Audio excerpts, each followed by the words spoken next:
ہے کہ ہمیں چاروں صوبوں کو ساتھ لے کر چلنا ہے۔ آئین یہ کہتا ہے کہ نئی مردم شماری جس پر سب صوبوں کا اتفاق ہو، اس کی بنیاد پر پھر حلقہ بندیاں ہوں صوبائی اور قومی اسمبلیوں کی، اور اس کی بنیاد پر ہی انتخابات ہوں۔ اب اس میں ہمارے سامنے مختلف عدالتوں کے فیصلے موجود ہیں۔ ایک فیصلہ جس کے اوپر جو اس وقت موضوع بحث ہے وہ یہی ہے کہ سپریم کورٹ نے جو فیصلہ ایشو کیا پچھلے ایک ہفتہ پہلے کہ وہ 4-3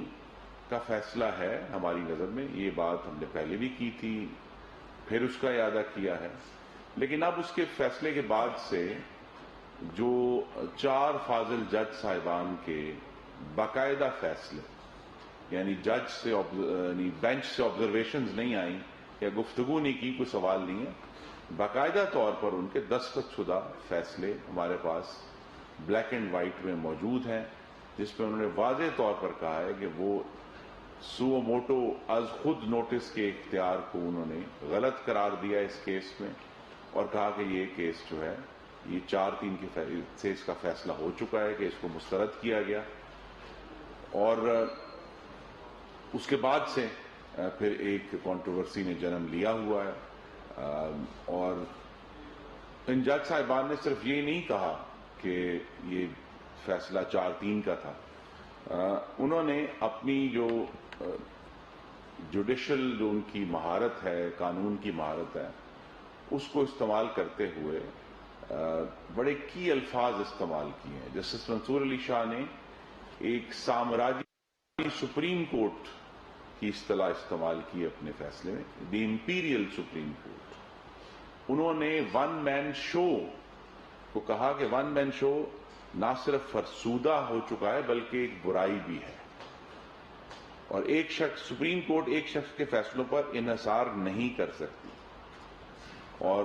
جسٹس ستر بین اللہ نے اپنے فیصلے میں کہا کہ ہمیں جو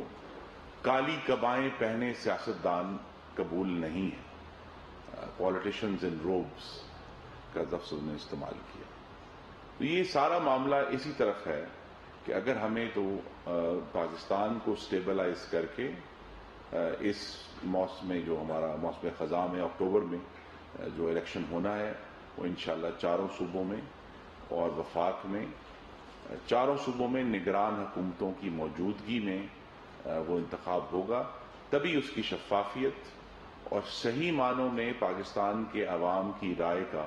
جو اظہار ہے، جو ہماری نظر میں پاکستان کے لیے ایک بہت ضروری ہے اس مشکل دور میں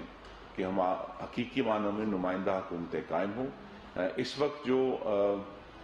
پی ڈی ایم کی جو مخلوط حکومت مرکز میں موجود ہے، 2018 کے انتخابات میں ان تمام جماعتوں کو کل ملا کر 2/3 سے زیادہ ووٹ ڈلے تھے، 68% ووٹ ڈالا تھا۔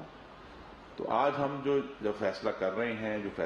ہیں یا پارلیمان جو فیصلے کر رہی ہے، ان کے پیچھے وہ عوام کے ووٹ کی 2/3 طاقت ہے، جس کی بنیاد پر ہم پارلیمان میں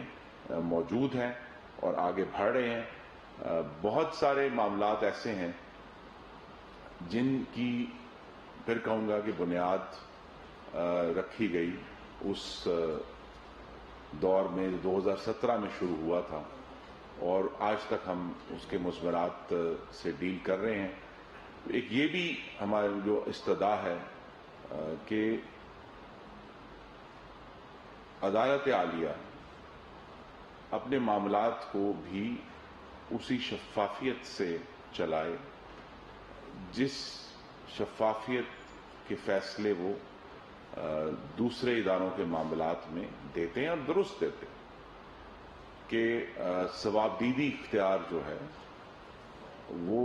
مکمل ثوابدید نہیں ہے، اسے کسی ضابطے میں استعمال ہونا چاہیے۔ لفظ استعمال جو کورٹ نے کیا ہے بار وہ ہے کہ structured use of authority, use of discretion. تو یہی ہماری استدعا جو ہے وہ عدالت عالیہ سے ہے کہ وہ جو ان کے پاس ثوابدیدی اختیارات ہیں یا چیف جسٹس کے ثوابدیدی اختیارات ہیں وہ ایک اسٹرکچر میں استعمال ہوں۔ ہمارا مطالبہ اپنے حق میں فیصلہ نہیں ہے. ہمارا مطالبہ یہی ہے کہ اس جو موجودہ تناؤ ہے اس کو حل کرنے کا جو بہترین طریقہ یہ ہے کہ سپریم کورٹ کے تمام ججز ایک فل کورٹ میں بیٹھیں اور پھر اپنی اجتماعی دانش سے اس آئینی بحران کو حل کر کے جو فیصلہ دیں گے. وہ وزیر اعظم بھی کہہ چکے ہیں بارہا، انہوں نے پچھلے ہفتے بھی یہ بات کی جب وہ جوڈیشل کمپلیکس میں تشریف لے گئے تھے کہ اگر فل کورٹ بیٹھتا ہے اس کا فیصلہ ہمیں قبول ہوگا اور اس پر ہم عمل درآمد کریں گے. آئین کی مختلف شکیں جو ہیں وہ مختلف احکامات ہیں، وہ سب مقدس ہیں، لیکن جب 90 روز کے اوپر زیادہ دباؤ ڈالا جاتا ہے تو آپ کو معلوم ہے کہ آئین یہ بھی کہتا ہے کہ قومی اسمبلی کی خالی ہونے والی نشستوں پر 60 دن میں انتخابات ہوں گے. تو اب اگر ہماری اعلیٰ عدالتیں ہی ان 60 دنوں کو رد کر کے اس کے اوپر سٹے دے دیں انتخابات پہ اور وہ انتخابات نہ ہو سکیں جس کی تیاری الیکشن کمیشن کر چکا تھا، تو پھر سوال اٹھیں گے کہ آئین کی جو تشریح ہے جو ہم سب اس پر متفق ہیں کہ سپریم کورٹ نے کرنی ہے، تو پھر اگر ایک معاملے میں تاخیر ہو سکتی ہے تو پھر وہی تاخیر جو ہے وہ کہیں اور اس کا اطلاق کیوں نہیں ہوتا. اور یہی سوال بار بار سامنے رکھا جا رہا ہے. آئین کے جو کلوز 4 ہے، 10 ہے، 10A ہے کہ برابری کا سلوک کرنا ہے. ہماری کورٹ سے ہمیشہ یہ استدعا رہی ہے کہ اگر آپ نے ایک معیار مقرر کر دیا ہے نواز شریف کے کیس میں کہ وہ تنخواہ جو لی بھی نہیں گئی اس کو زبردستی اثاثہ ڈکلیئر کر کے پھر کہنا کہ جی یہ اثاثہ چھپایا گیا اور نواز شریف کو تا حیات نااہل کر دیا گیا، وہی اگر اتنا نازک معیار ہے وزراء اعظم کے لیے تو پھر وہی معیار پھر اس کا اطلاق ان کے بعد آنے والے وزیر اعظم پر بھی ہونا چاہیے. لیکن نہیں ہوا. جو معیار سیٹ کیا گیا نہال ہاشمی کے کیس میں یا دانیال عزیز اور طلال چودھری کے کیس میں کہ ان کو اپنی ان کے سیاسی کریئر جو ہیں وہ ختم کر دیے گئے، ان کو نااہل کر دیا گیا، تو وہی معیار ویسی انہی جیسے الفاظ کے اوپر پھر جو پچھلی حکمران جماعت تھی اس کے لیڈران اور وزیروں پر کیوں نہیں اس کا اطلاق ہو. تو اگر کورٹ یہ فیصلہ کر لے کہ ہمیں وہ جو پولیٹیشنز ان روبز نہیں بننا،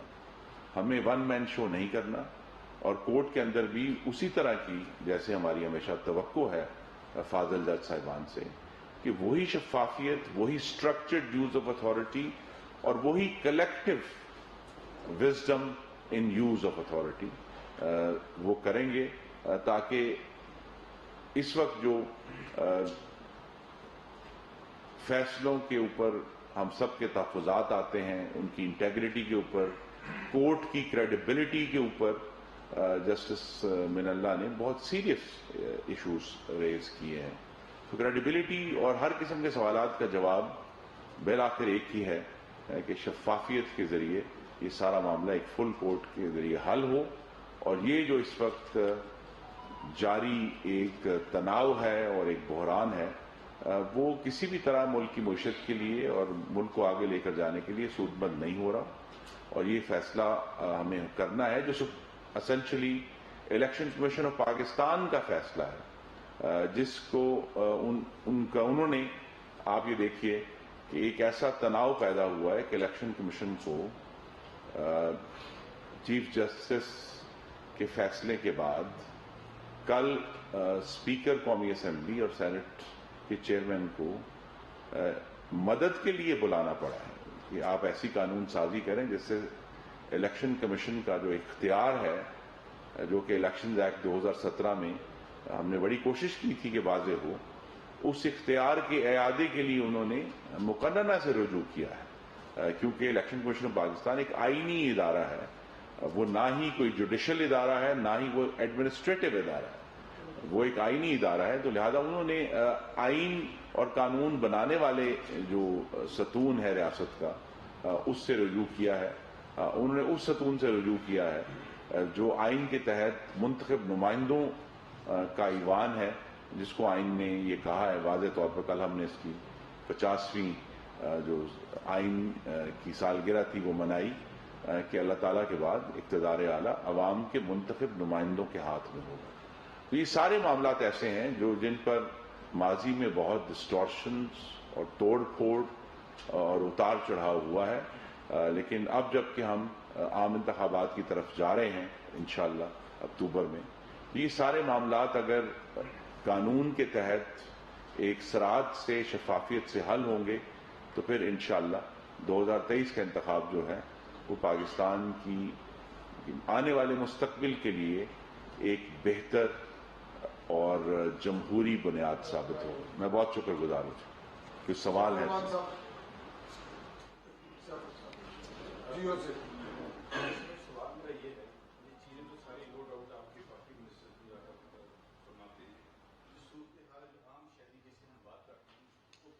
جو اس وقت نیوز کانفرنس کر رہے ہیں.